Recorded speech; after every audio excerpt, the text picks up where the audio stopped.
On 6 February 2025, Buckingham Palace's gilded calm shattered when Carole Middleton arrived unannounced, clutching a worn leather briefcase.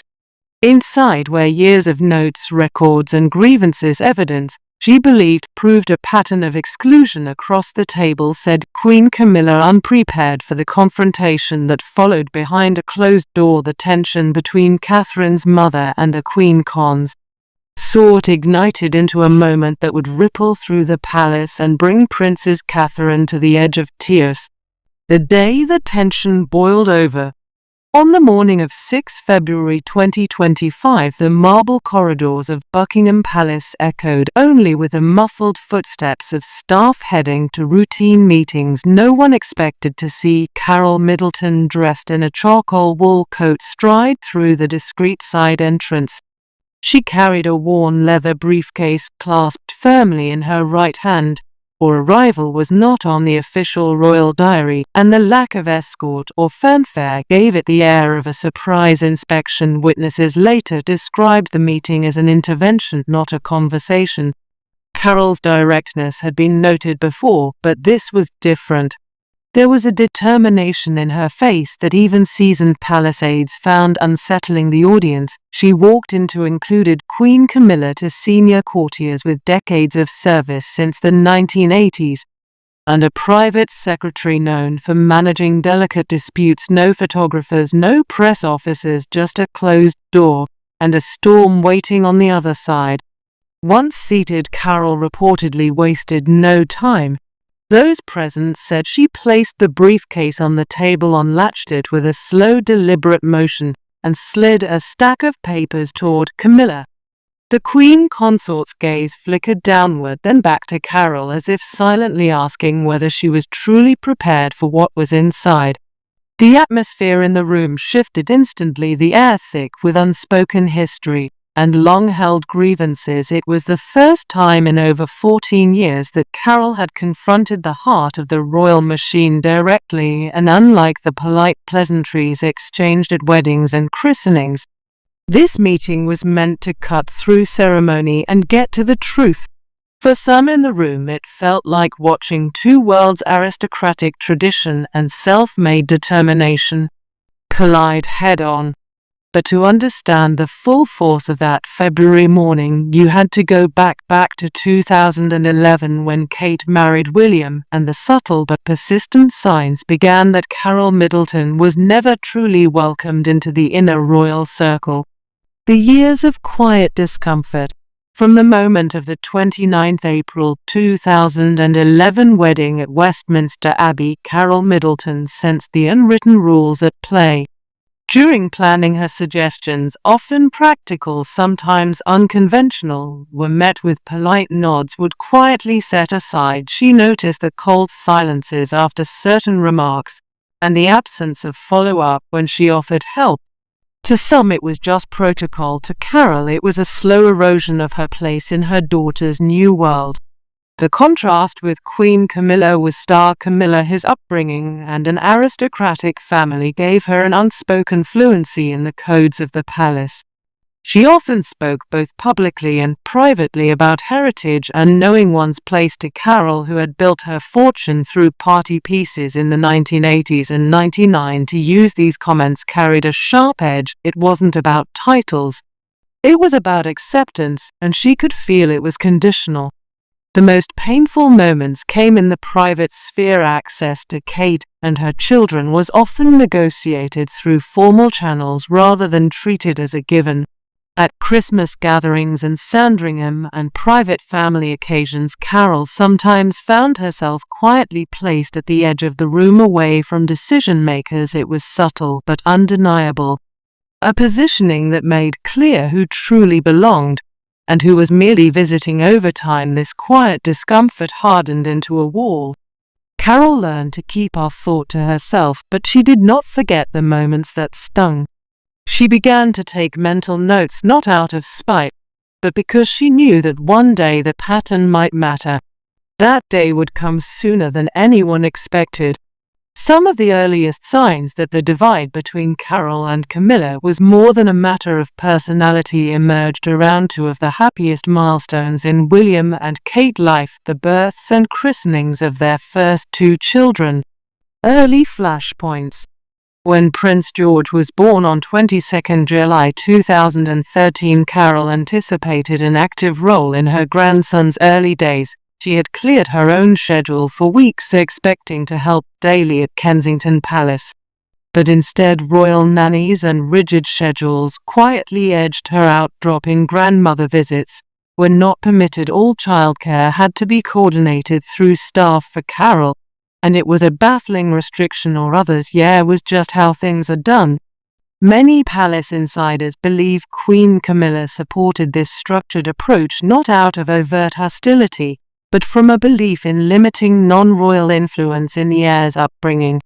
By 2014, Carole understood that her access would be defined not by her relationship to Kate but by the protocols Camilla and the king's advisors indoors.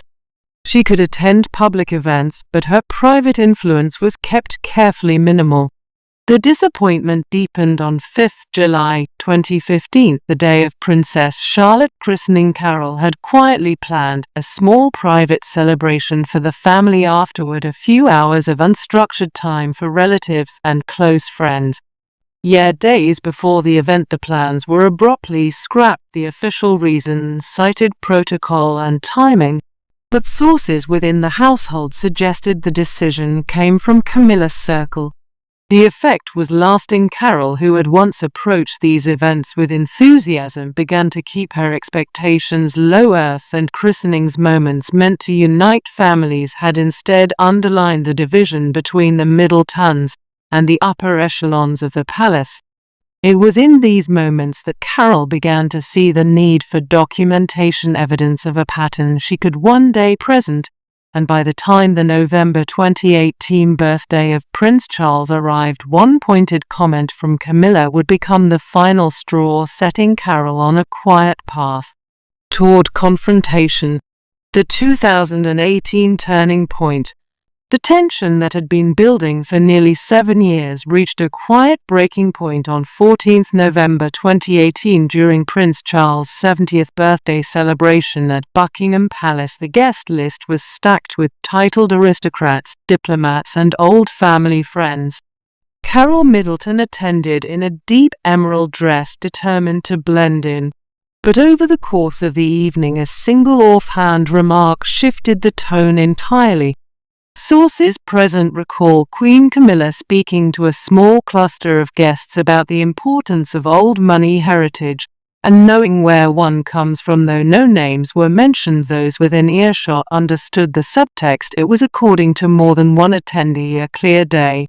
Dig at the self-made Middleton family, whose fortune had grown from party pieces rather than inherited estates. The air in the room changed instantly. Conversations slowed. Eyes flicked toward Carole. This was not a casual social barb. It was confirmation of what she had suspected since 2011, that her position would always be viewed through the lens of class and background. She kept her composure, smiling politely, but she felt the sting deep. The years of sidestepped suggestions, controlled access to Kate and the children, and subtle repositioning at events had just been distilled into one cutting moment.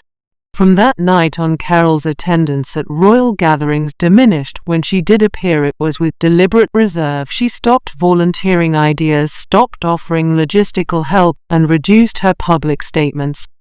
This retreat was not resignation. It was preparation.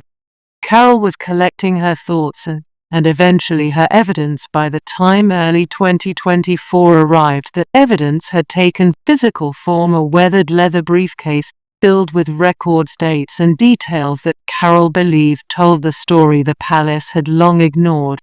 The briefcase of evidence. The leather briefcase that Carole carried into Buckingham Palace on 6 February 2025 was not new. Its scuffed corners and worn handles suggested decades of use. Inside was an organized trove she had built patiently over years: typed notes, printed emails, photocopies of schedules and carefully logged accounts of private meetings. She had not compiled them for drama, she had done it for proof. The contents, according to an insider who later saw them, included financial records showing how Middleton invitations to royal events had been gradually reduced since 2013.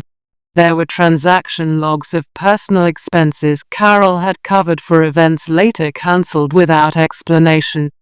And there were handwritten notes detailing instances where she felt deliberately excluded from milestones in her grandchildren's lives, perhaps most sensitive were the records of unofficial meetings between senior courtiers and members of Camilla staff. In Carole's view, these demonstrated a consistent strategy to keep her influence over Kate, and by extension over George, Charlotte and Louise, at arm's length.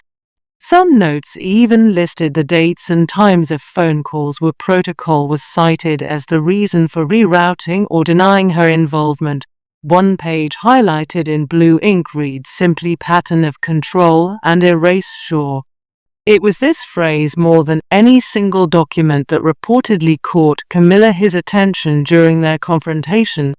It turned the discussion from personal grievance to an allegation of systematic sidelining, something far more serious within palace walls.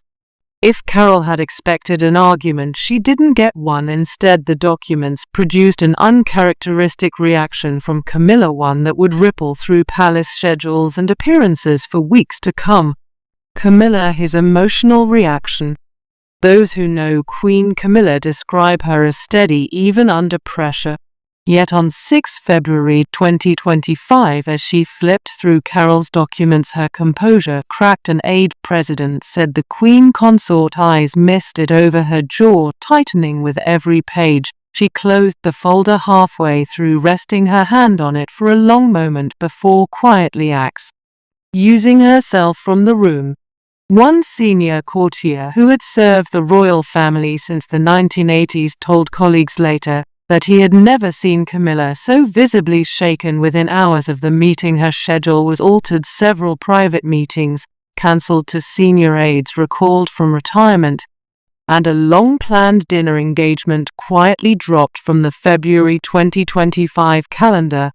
These abrupt changes only fueled speculation about the depth of the confrontation. Then came the disappearance. For 10 days Camilla was absent from all public engagements, officially citing personal matters. The royal press office offered no further detail. When she returned for Commonwealth Day on 10 March 2025, body language analyst noted her diminished confidence, shorter strides, less eye contact, and fewer spontaneous smiles. It was as though a portion of her public armor had been stripped away. Behind palace doors, the mood shifted. The February meeting had not resolved the divide, it had widened it.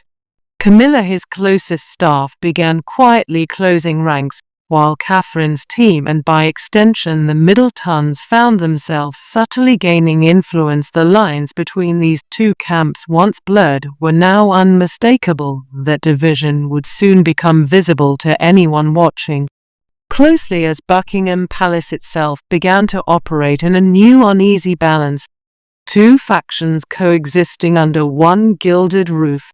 The palace atmosphere changes. In the weeks following 6 February 2025, the corridors of Buckingham Palace carried a different kind of energy. Where once staff moved fluidly between departments, now conversations dropped to hushed tones when the wrong person walked by. It was no longer just about titles. It was about allegiance. One camp aligned itself with Catherine and Carole, the other with Camilla and her long-standing advisors. The fracture was subtle in public, but unmistakable behind closed doors. Security protocols shifted quietly. Meeting lists were shortened, with attendee names reviewed twice by senior aides. William was seen several times consulting with former members of Diana's household figures who had served in Kensington Palace in the 1990s. To insiders, this was more than the style Joe. It was a deliberate signal that the heir to the throne was reaching for guidance outside the current Queen Consort circle. Even the handling of Middleton invitations changed. When extended, they came via a formal written correspondence hand-delivered and recorded rather than the casual calls Carole had once received. To palace traditionalists, this was proper procedure. To Catherine's supporters, it was a sign the Middletons were being treated like guests in their own daughter's home. The shift in atmosphere was not lost on staff. It felt like a cold front had moved in. One junior footman remarked the gossip moved faster than official memos, and by late March 2025, everyone working inside the palace knew there were two clear teams, and that every action would be read as favoring one over the other and court. The center of that divide was Catherine, balancing her public composure with private loyalty to her mother while the weight of royal duty pressed harder than ever. Catherine's emotional strain. Through spring 2025, Catherine maintained her usual poise during public engagements, smiling at ribbon cuttings, delivering speeches at charity events, greeting crowds with steady warmth. But friends who saw her privately noticed the difference. Her eyes lingered longer on the ground between handshakes. Her silences between sentences grew slightly heavier. One confidant described her as carrying a load you can't set down. The tension reached a peak during the Christmas 2024 season when William found himself mediating between his wife and his stepmother. Family gatherings, once warm if slightly formal, had turned into carefully managed appearances at Sandringham that year. Seating arrangements were debated for hours to avoid perceived slights, and Cat through and kept her interactions with Camilla courteous but minimal. Behind the scenes, Catherine confided to trusted aides that the strain was worse than the press will ever know. She knew her role required stability, but she also understood that loyalty to her mother, especially in the face of perceived disrespect, was non-negotiable. This internal conflict showed in small ways. A clip dancer during a meeting, a missed social event she would normally attend, a faint tightness in her smile. Still, Catherine doubled down on her work. She increased her patronage, visits met with charities without the usual media coverage, and took on a heavier schedule of state briefings. It was her way of showing that no matter the private turmoil, she remained unshakable in her public duty, echoing the quiet resilience of Queen Elizabeth II in her early reign. Camilla's retreat from the public eye in early 2025 would soon open a gap in royal representation, and it was Catherine who stepped forward to fill it. Kate's quiet rise in influence. In the months following Camilla's 10-day absence from public events in February 2025, Catherine's presence became increasingly prominent. She was invited to chair high-level charity meetings normally reserved for senior royals, and her name began appearing more frequently on state guest lists. It was not a formal promotion, but the message was clear. She was stepping into spaces Camilla had vacated. One notable shift came when Catherine's private office was relocated from apartment 1A in Kensington Palace to a suite just steps from King Charles's working quarters.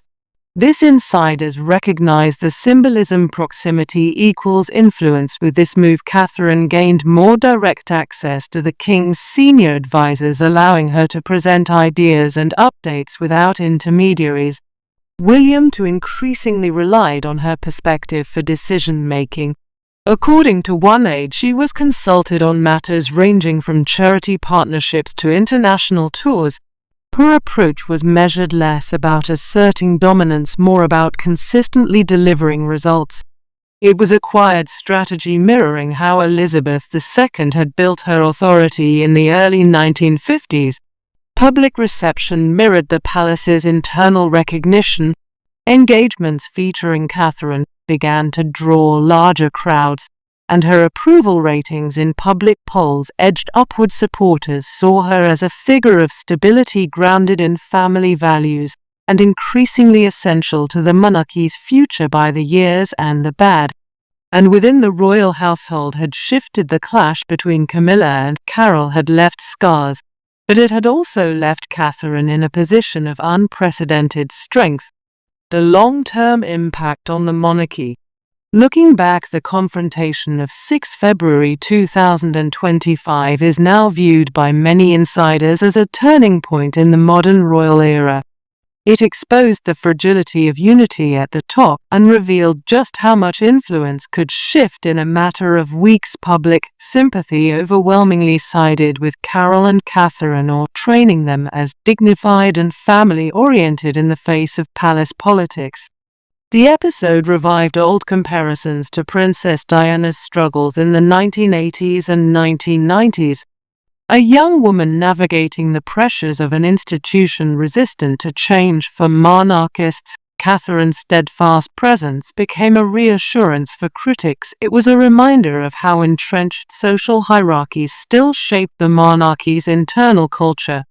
Behind closed doors, the Middleton influence began to grow not through formal titles or positions, but through the steady personal bond between Catherine and her children and between Catherine and the king. Decisions about schooling, holiday traditions, and public appearances for George, Charlotte, and Louis began to reflect a more balanced blend of Windsor formality and Middleton warmth. The legacy of the clash is not one of open warfare, but of quiet recalibration. In a family defined by centuries of tradition, Carole Middleton's stand forced a subtle reshaping of influence that will almost certainly guide the next generation of royals. And for Catherine, it confirmed a truth. She had always known strength in the palace isn't about volume, it's about endurance. The confrontation that February morning left the palace forever changed. What began as an unannounced visit turned into a defining moment in the quiet tug-of-war over influence, access, and respect within Britain's most guarded institution. For Carole Middleton, the leather briefcase was more than a prop. It was her record of years spent on the periphery, her proof that her family's role in Catherine's life was being deliberately constrained for Queen Camilla. The meeting cracked her carefully maintained composure. Palace staff, long accustomed to her calm, were stunned by the reports of her early exit from the room or sudden cancellation of engagements, and her 10-day withdrawal from public view. When she returned for Commonwealth Day on the 10th March 2025, her body language, shoulders slightly hunched, stride shortened, spoke volumes about the weight she still carried from that encounter. And for Princess Catherine, the aftermath was personal in a way the public would never fully see. She